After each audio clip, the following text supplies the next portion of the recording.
दोस्तों आज मैं लैंड माइन गोस क्लिक मूवी को एक्सप्लेन करूंगा। अगर आपको वीडियो पसंद आए तो लाइक जरूर कर देना। So now let's explain this movie. तो मूवी की शुरुआत में हम एक गाड़ी को देखते हैं जो जॉर्जिया के जंगल की ओर जा रही होती है। गाड़ी के अंदर हम 3 दोस्तों को देखते हैं जिनका नाम क्रिस, डेनियल और एलिसिया होता है। तभी रास्ते में डेनियल गाड़ी को रोक देता है और हल्का होने के लिए चला जाता है। तभी क्रिस एलिसिया से पिछली रात के बारे में पूछता है, जिस पर एलिसिया उसे शांत रहने के लिए कहती है। इसके बाद ये तीनों फ्रेंड्स वहां से आगे की ओर निकल पड़ते हैं। दरअसल ये तीनों यहाँ पहाड़ियों पर हाइकिंग के लिए आए थे।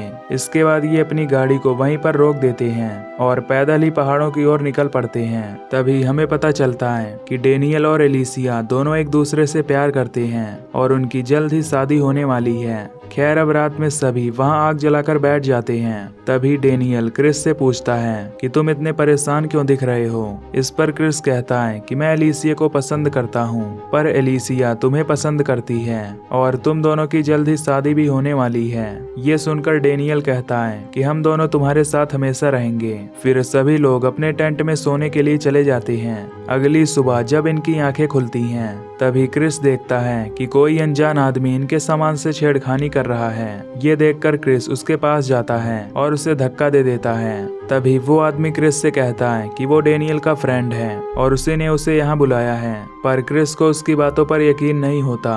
तभी यहाँ डेनियल भी आ जाता है जो क्रिस से कहता है कि वो मेरा फ्रेंड डेवी है और मैंने उसे यहाँ फोटो शूट के लिए बुलाया है, जिस पर क्रिस डेवी से सॉरी कहता है। इसके बाद डेवी सभी को झाड़ियों के पास खड़ा होने के लिए कहता है ताकि वो उन तीनों की फोटो क्लिक कर सके। फिर जैसे ही ये तीनों वहां खड़े होते हैं तभी डेवी को क्रिस के पैर के नीचे कुछ दिखता है, इसीलिए वो उसे वहीं पर खड़ा रहने के लिए कहता है। फिर जब डेनियल वहां चेक करता है तो उसे पता चलता है कि वो एक लैंड माइन है, इसीलिए वो क्रिस को वहां से पैर हटाने के लिए मना करता है। अब सभी लोग काफी डर जाते हैं। तभी डेवी डेनियल से कहता है कि उन्हें क्रिस को बचाने के लिए किसी दूसरे से हेल्प लेना होगा, जिस पर डेनियल उसे हेल्प के लिए भेज देता है और खुद क्रिस के पास खड़ा होता है। एलिसिया भी इन सब से काफी डरी होती है और वो डेनियल को क्रिस से दूर रहने के लिए कहती है, पर डेनियल उसकी बात नहीं मानता और एलिसिया वहां से दूर चली जाती है। इसके बाद जब डेनियल एलिसिया के पास जाता है तो अचानक से उसके फोन में नेटवर्क आ जाता है। फिर डेनियल पुलिस के पास कॉल करता है और उनसे किसी बॉम्ब एक्सपर्ट को भेजने के लिए कहता है, पर पुलिस डेनियल को साफ मना कर देती है। ये सुनकर एलिसिया गुस्सा होती है और कहती है कि पुलिस ने मना क्यों किया। इस पर डेनियल कहता है कि पुलिस किसी प्रोस्टिट्यूट की हेल्प नहीं करती, क्योंकि तुम एक प्रोस्टिट्यूट हो, इसीलिए तुम्हारी वजह से पुलिस यहाँ हेल्प के लिए नहीं आएगी। दरअसल डेनियल के फोन में कोई भी नेटवर्क नहीं आया होता।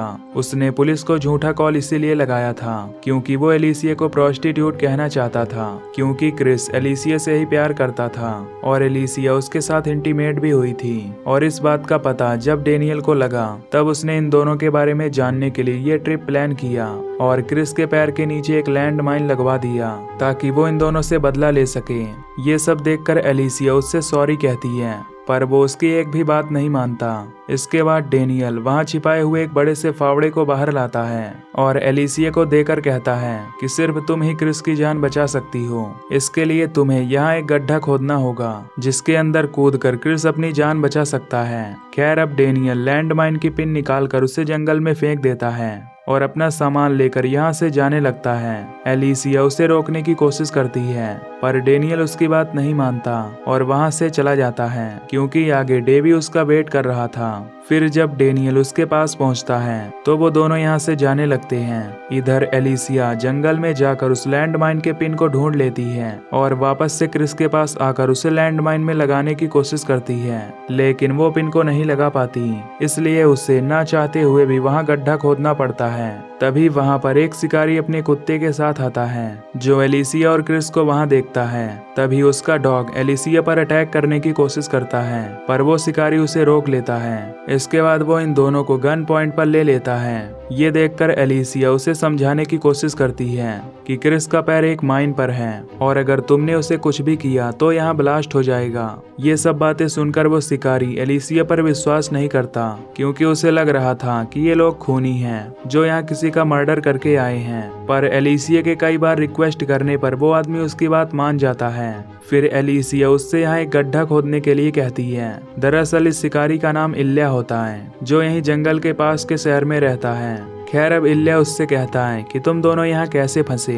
पर एलिसिया उसे सच नहीं बताना चाहती थी। ये देखकर इल्या यहाँ से जाने लगता है। तभी एलिसिया उसे रोकती है और सब कुछ सच बता देती है। एलिसिया कहती है कि हम 3 लोग यहाँ आए थे, पर एक बार वो क्रिस के साथ इंटीमेट हो गई थी, जिसका पता उसके होने वाले पति को चल गया और उसने हमारे साथ ये किया। ये सुनकर इल्या कहता है कि तुम्हारी हेल्प करके मुझे क्या मिलेगा। इस पर एलिसिया कहती है कि मैं तुम्हें अपना पूरा सामान दे दूंगी। ये सुनकर वो काफी खुश होता है और वहाँ से भागते हुए एलिसिया का बैग चेक करने लगता है, जिसमें उसे एक पैंटी मिलती है। ये देखकर वो एलिसिया से कहता है कि मुझे तुम्हारी पहनी हुई पैंटी चाहिए, और फिर वो एलिसिया के साथ जबरदस्ती करने लगता है। तभी क्रिस उसे रुकने के लिए बोलता है और अपने पास पड़े $300 उसे दे देता है, पर इल्या कहता है कि उसे पैसा नहीं चाहिए, बल्कि उसे सिर्फ एलिसिया की पैंटी चाहिए। फिर जब एलिसिया अपनी पैंटी निकालने के लिए टेंट में जाने लगती है, तो इल्या उसे रोकता है और अपने सामने ही पैंटी उतारने के लिए कहता है। अब एलिसिया के पास हेल्प के लिए केवल यही एक रास्ता होता है, इसलिए वो उसके सामने ही अपनी पैंटी उतार कर उसे दे देती है। इसके बाद इल्या उसकी मदद करने के लिए गड्ढा खोदने लगता है। तभी एलिसिया के बैग में से रेडियो की आवाज आती है।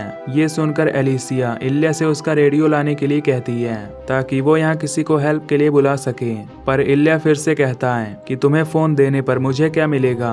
अब एलिसिया काफी ज्यादा रिक्वेस्ट करने लगती है, जिससे इल्या उसका पैंटी फेंक देता है और कहता है कि तुम इसे मेरे पास एक कुत्ते की तरह ले आओ, तभी मैं तुम्हें रेडियो हेल्प के लिए दूंगा। ये सुनकर एलिसिया को काफी गुस्सा आता है, इसलिए वो फिर से गड्ढा खोदने लगती है। लेकिन कुछ देर बाद मजबूरन उसे एक कुत्ते की तरह पैंटी ले आना पड़ता है, क्योंकि वो रेडियो से हेल्प मांग सकती थी। खैर अब इल्या उसे रेडियो यूज करने के लिए दे देता है।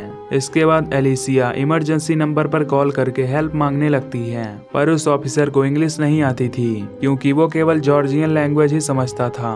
अब एलिसिया इल्या को उस ऑफिसर से बात करने के लिए कहती है, लेकिन इल्या हर बार की तरह इस बार भी अपनी एक डील रखता है, जिसमें इस बार वो एलिसिया को वहीं अपने कपड़े उतारने के लिए कहता है। ये सुनकर एलिसिया कहती है कि तुम यहाँ से चले जाओ, और वापस से गड्ढा खोदने लगती है। उधर रेडियो पर वो ऑफिसर बार बार जवाब मांग रहा होता है। इसके बाद इल्या एलिसिया से कहता है कि तुम्हें उस ऑफिसर को कुछ न कुछ बताना ही होगा, पर एलिसिया को जॉर्जियन लैंग्वेज नहीं आ रही थी, इसीलिए इल्या उसे अपने कपड़े उतारने के लिए कहता है और खुद ऑफिसर से बात करने लगता है। लेकिन तभी वो ऑफिसर रेडियो पर कुछ भी नहीं बोलता, जिससे इल्या यहाँ से जाने लगता है। पर तभी रेडियो पर वो ऑफिसर फिर से बोलने लगता है, लेकिन अब क्रिस इल्या को अपनी बातों में बहकाकर एलिसिया को यहाँ से जाने के लिए कहता है। तभी इल्या अपने डॉग के साथ एलिसिया के पीछे जाने लगता है। इधर क्रिस एक चैन से इल्या की गन को अपने पास ले लेता है। तभी कुछ देर बाद इल्या एलिसिया को लेकर यहाँ आ जाता है। इसके बाद क्रिस उस पर गन पॉइंट करके एलिसिया को छोड़ने के लिए बोलता है,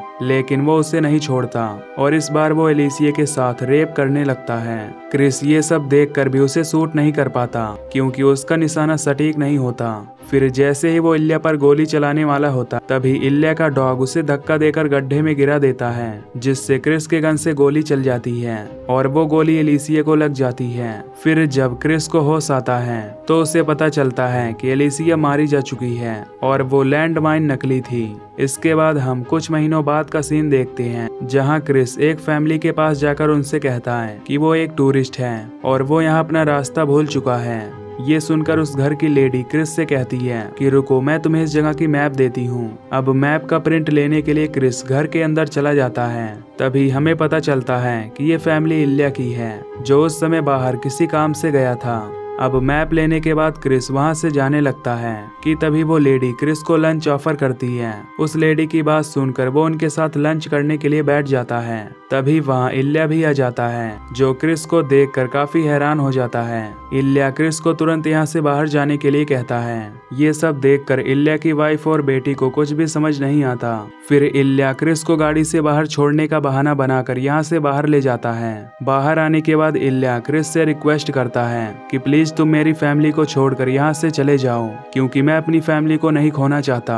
अब क्रिस उसकी बात मानकर वहाँ से चला जाता है। फिर कुछ देर बाद ही वो इल्या के डॉग को घायल करके वापस इल्या के घर आता है। ये सब देखकर इल्या उसे शूट करने के लिए अपनी गन बाहर लाता है, पर क्रिस अपने गन से उसके दोनों पैरों पर शूट कर देता है। फिर वो इल्या की वाइफ और बेटी को इल्या को यहाँ से अंदर ले जाने के लिए कहता है। इसके बाद वो इल्या की वाइफ का हाथ बांध देता है। फिर वो इल्या को एलिसिया की पैंटी दिखाता है कि तुम अपनी फैमिली से बताओ कि मैं यहाँ क्यों आया हूँ। इल्या उससे कहता है कि जब मैं ड्रग्स के नशे में होता हूँ तो कुछ गलत काम कर देता हूँ, इसलिए मुझे माफ कर दो।